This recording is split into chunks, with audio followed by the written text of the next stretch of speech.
Okay, Alhamdulillah sebangsa banci menerangkan pasal pancur emas. Nasib baik banci sedar handphone banci telah mati seketika, iaitu kawasan Hilton, sebelah sana Anjum Hotel dan juga Millennium. Sekarang dipanggil, banci pun tak pasti nama yang baru sebab selalu bertukar-tukar, iaitu Mekah Tower dan juga Clock Tower seperti biasa. Hajarul Aswad dan adanya lampu hijau di sini. Itu adalah permulaan kita bertawaf.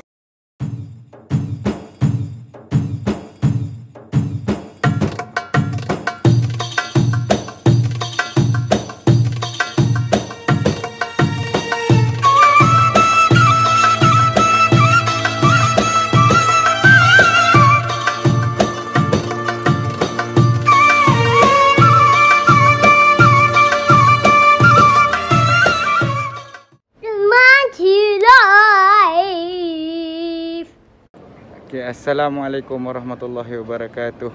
Selamat datang ke Bang Cik Live. Alhamdulillah, hari ni Bang Cik baru selesai tawaf sunat. Alhamdulillah, Bang Cik diberi kesempatan. Sementara kita tahu lagi 2-3 hari lagi hari wukuf. Alhamdulillah, Alhamdulillah, Alhamdulillah. Itu sahaja yang Bang Cik dapat ungkapkan.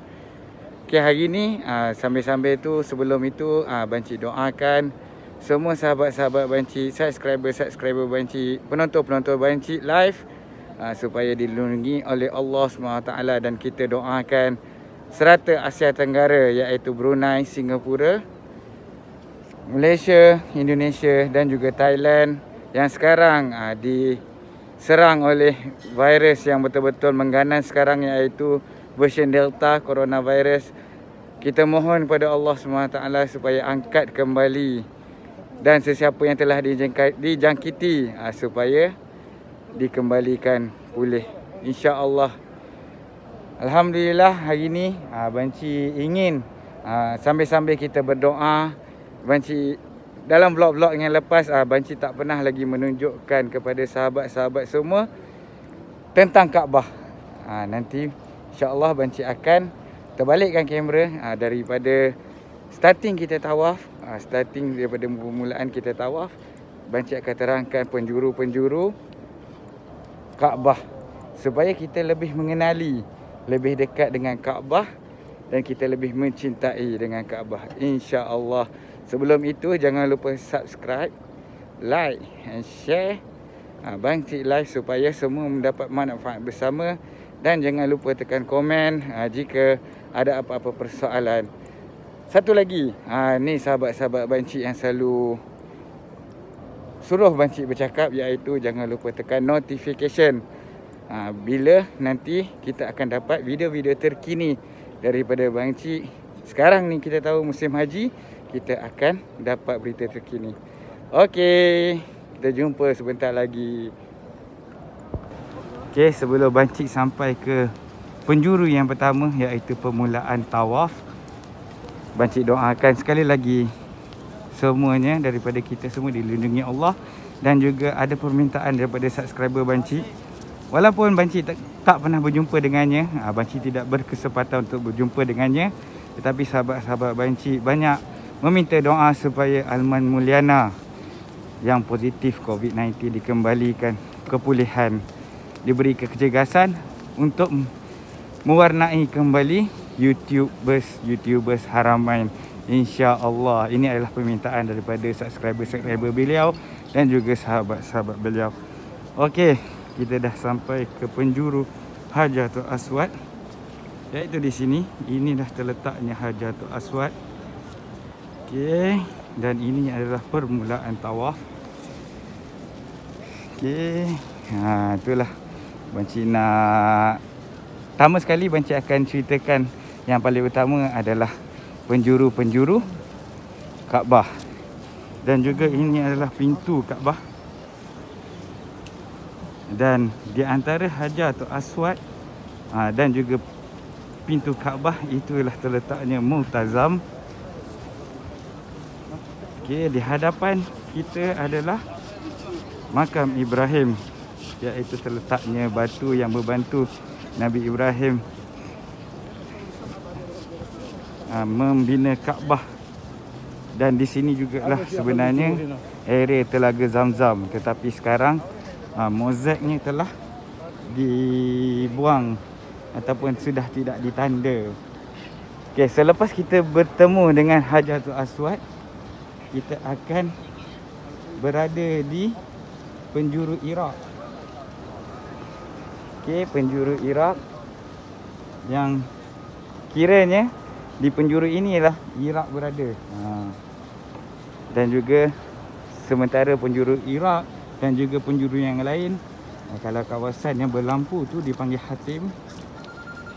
Kalau di atas sana, okay, alhamdulillah sebangsa banci menerangkan pasal pancur emas.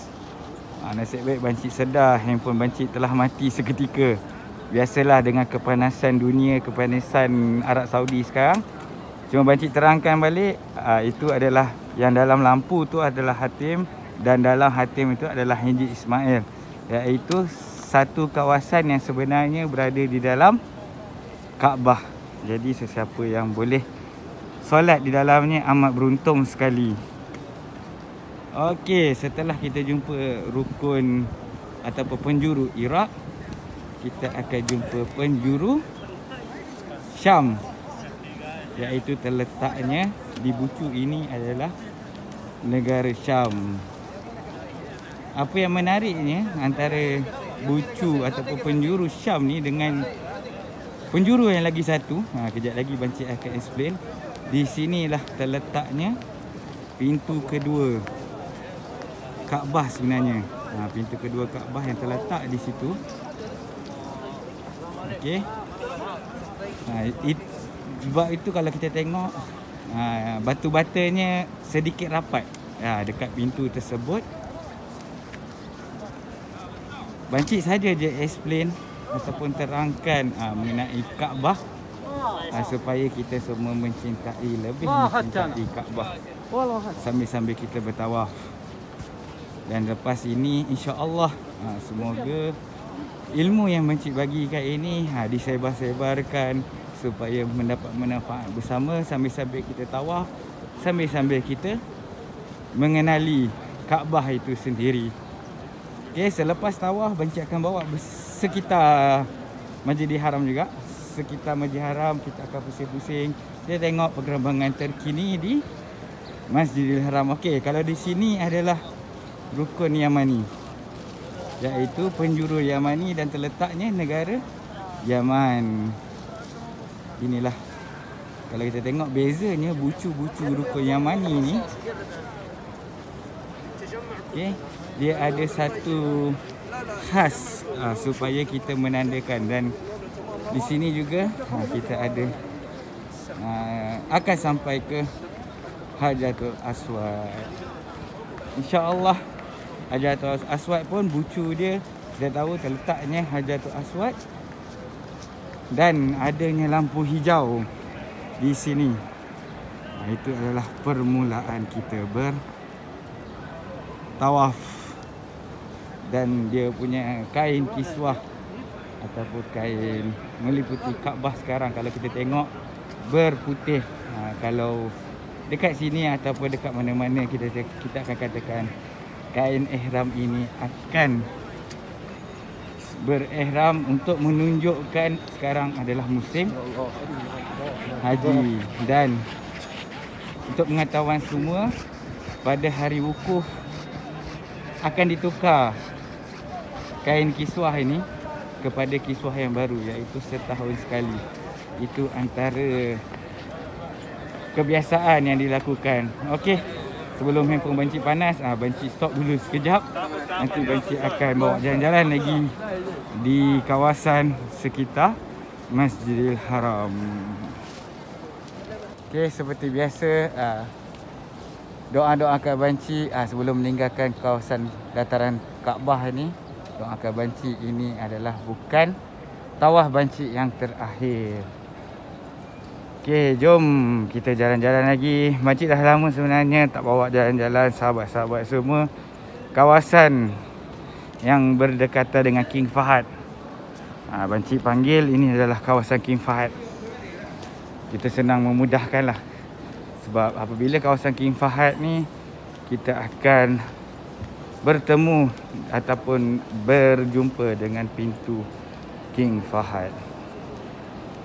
Okey, kita naik ke eskalator, kita akan berjumpa kawasan yang kita rindui, iaitu pintu gerbang King Fahad.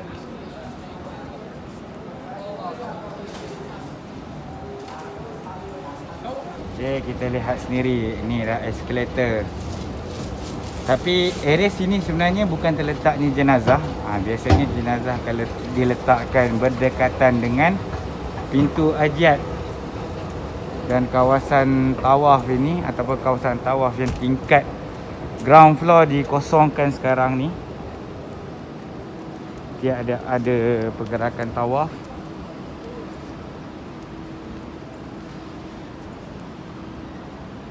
Makcik tak pasti jemaah haji dah masuk ataupun tidak. Tetapi alhamdulillah, sesiapa yang mempunyai slot solat untuk menunaikan ataupun untuk melakukan ibadah tawaf sunat, kita boleh melalui pintu King Fahad. Itu sahaja pintu sekarang yang ada. Jadi sesiapa yang mempunyai slot solat, berusahalah untuk melalui ataupun untuk berada di pintu King Fahad. Ini adalah kawasan yang dirindui, tiang-tiang yang dirindui. Makcik tahu kalau sebelah sana, sebelah hujung sana adalah pintu King Abdul Aziz. Sebelah sana. Tetapi sebelah sini King Fahad. Kita nampak berdekatan kan? Tetapi sebenarnya pintu dia besar. Tetapi dalam ni kita nampak dekat, tetapi sebenarnya jauh kalau kita berpusing daripada luar.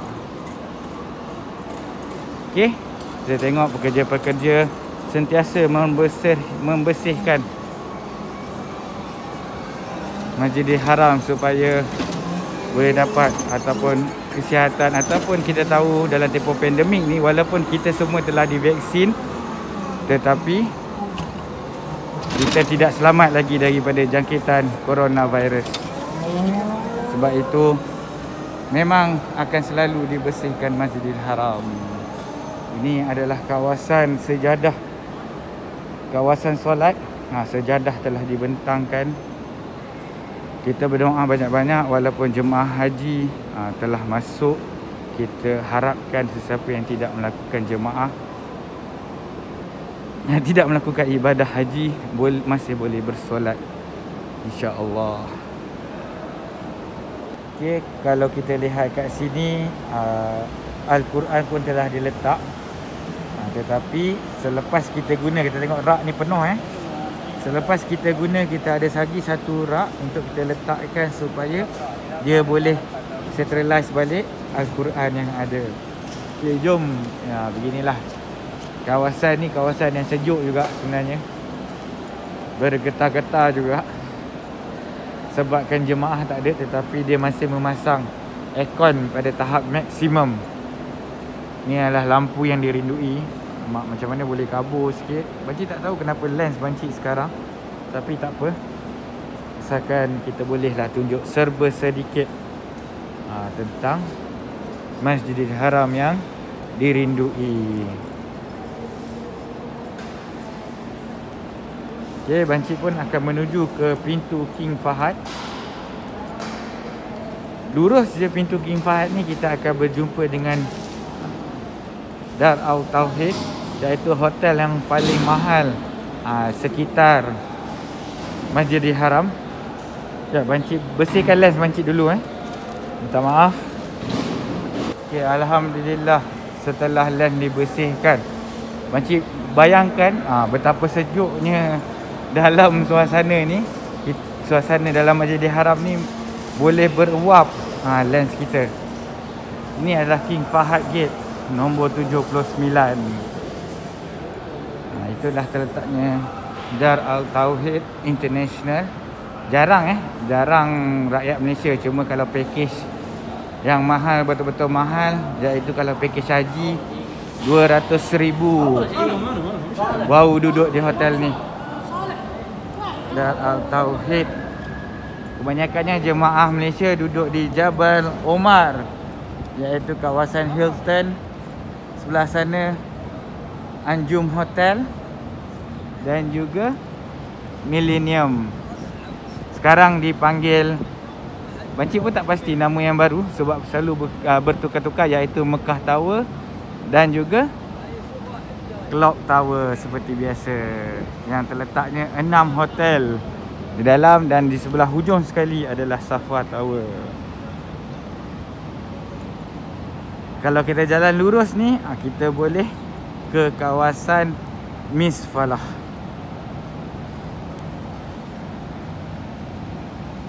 Okey, ini adalah antara pintu utama, iaitu pintu King Fahad.